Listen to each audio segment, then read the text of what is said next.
नाज़िन डेपार जा वेझो ॻोठ अल्हावरायो सोलंगी जे रहवासी नौजवान वज़ीर सोलंगी के फैक्ट्री में कम वठी ॾियण बहाने घुराए अगवा कयो वियो आहे, जॾहिं त मुग़वी जे वारसनि खां 30 लख भुंग तलब कयो वियो। वधीक तफ़सील ॾिसूं था अब्दुल मुतलिब बलोच जी हिन रिपोर्ट में।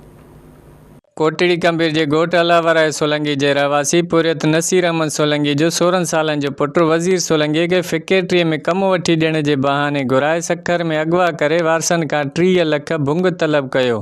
भुंग न ॾियण जे सूरत में संदन खे क़त्ल कराइण जूं धमकियूं, वालदा खे बेहोशी जा दौरा पवण लॻा। 15 ॾींहं गुज़रण बावजूदि सखर पुलिस को बि नोटिस न वरितो। मुग़वीअ जे वालदा आवाज़ टीवी न्यूज़ सां ॻाल्हाईंदे चयो त मां सभिनी कचे वारनि खे पके वारनि खे धाड़ेलनि खे ऑफिसरनि खे मां सभिनी खे बाहूं ॿधी थी ॾियां।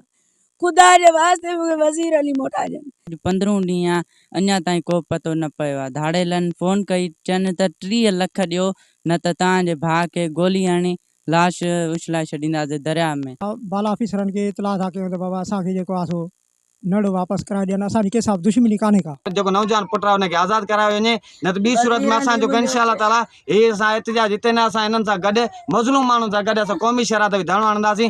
ओसी ताईं असांजो धरणो जारी रहंदो जेसीं ताईं हिननि जो पुटु बाज़ियाब न थींदो। आवाम मुग़वीअ जे वालदा जूं ॻाल्हियूं ॿुधियूं। उन्हनि जो उहो ई चवणु हुयो त असां तमामु ग़रीब आहियूं, असां हिन झूपड़ीअ में रहंदा आहियूं, असांजो को बि वाली वारिस न आहे। असां SSP Khairpur, DIG Sukkur, IG Sindh खां मुतालबो कयूं था त नौजवान वज़ीर सोलंगीअ खे धाड़ेलनि जे चंबे खां आज़ादु कराए ॾिनो वञे। कैमरा टीम सां गॾु अब्दुल मुतलिब, आवाज़ TV न्यूज़ डेपार जा।